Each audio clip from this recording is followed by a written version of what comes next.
Clemson versus Ole Miss, the transfer portal drama we didn't really know that we needed, but we got. And when we discussed Luke Ferrelli, Cal linebacker, one of the top young players in the ACC, transferring to Clemson, we thought it was certainly a big pickup for the Tigers. They would have paired him with Sammy Brown. That would have given them one of the top duos in the ACC. He was a top 40 linebacker in the portal. He was the ACC freshman of the year in 2025 as a redshirt freshman, and became an honorable mention all ACC pick. Pretty good second year on campus after not playing at all at Cal in 2024. Would have been a cornerstone building piece for Tosh Lupoi, which I think is also lost in all of this, of course. But he is now headed to play in Oxford for Ole Miss for Pete Golding, giving them a key linebacker addition for the 2026 season. At that, you would think, okay, wow, just, like a recruiting flip, all of those things. But then Dabo Swinney had his press conference. Then the Clemson, I would say, machine got fired up in this direction and got rolling at the behest of Dabo Swinney wanting to go after portal tampering and wanting to set a precedence that you're going to see coaches go after other coaches for tampering. And Dabo Swinney said, I encourage other coaches to turn people in, to talk about it, to hold people accountable. And, I think that is something we need more of in the sport. I think it would help the sport. I don't think there's two pieces here. This type of tampering, this type of roster, just building where you can grab people that have signed contracts and all those things, it is bad for college football. I've said that. I think it's bad for Darian Mensah to have signed a 2-year deal and now Duke be getting pantsed at the last second on their quarterback and him going to Miami in all likelihood. I think it's bad that Dabo Swinney and Clemson said, you know what, we're going to go down this road of transfer portal this, transfer portal that. We're going to make some additions. We're going to use it.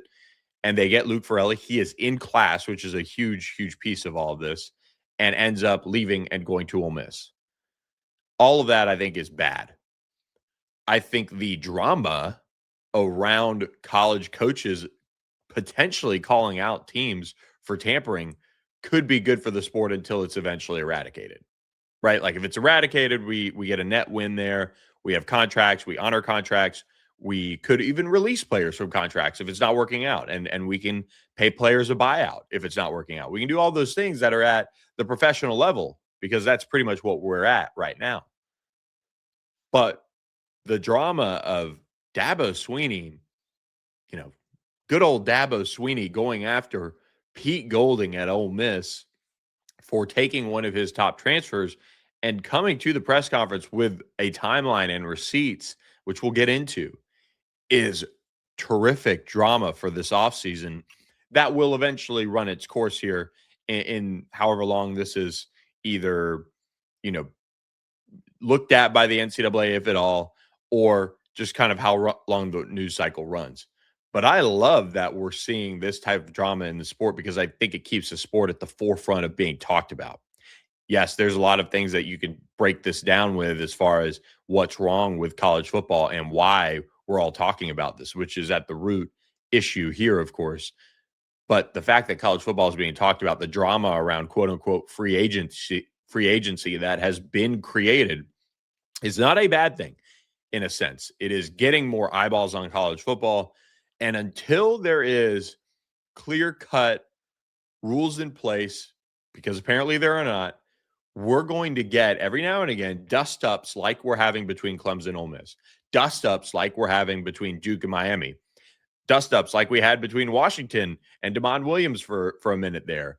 Those things that get talked about, and when you talk about money involved too and a power struggle, that is great theater for the game that keeps the game and its free agency period that we're all operating under still to this moment at the forefront of the media carousel that were going on, right? The end of last week, what was it? It was Dabo Swinney going after Pete Golding. It was the national championship game. It had already kind of been, run its course. People had already talked about Indiana and what they did in Miami, and look at Mario Cristobal, getting them, to the national championship game. The portal had taken over again. It's good for college football. It keeps it right at the forefront.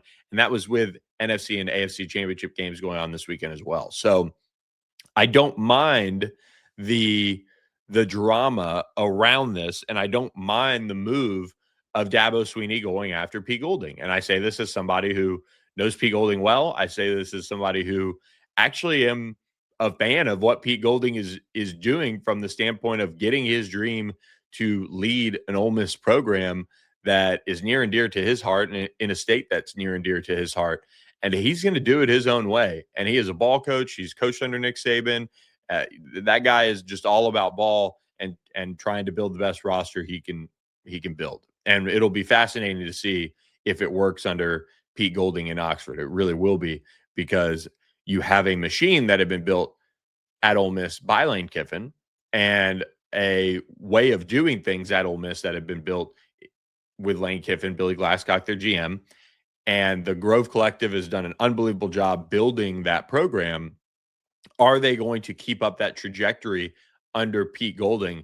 That is going to be so interesting, because a lot of that was built around the roster construction process for Ole Miss.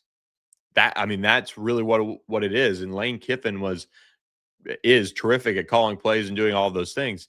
But the roster construction piece is being slept on, and that's something Ole Miss as a whole really bought in on doing it as a high level for that Ole Miss team. For Clemson is kind of the opposite. They have gone away from the norm now of the transfer portal. They didn't even approach it.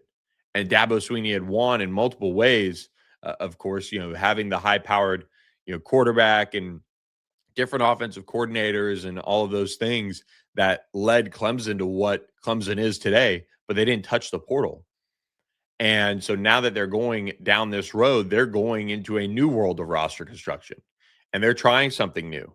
And they try it and they assemble a pretty solid class here, because they don't feel like they needed an insane amount of difference-making type of players in the portal. They needed to just revamp a little bit on their side of things, and they feel like they did that, and one key piece was Luke Ferrelli, and now he's going to Ole Miss.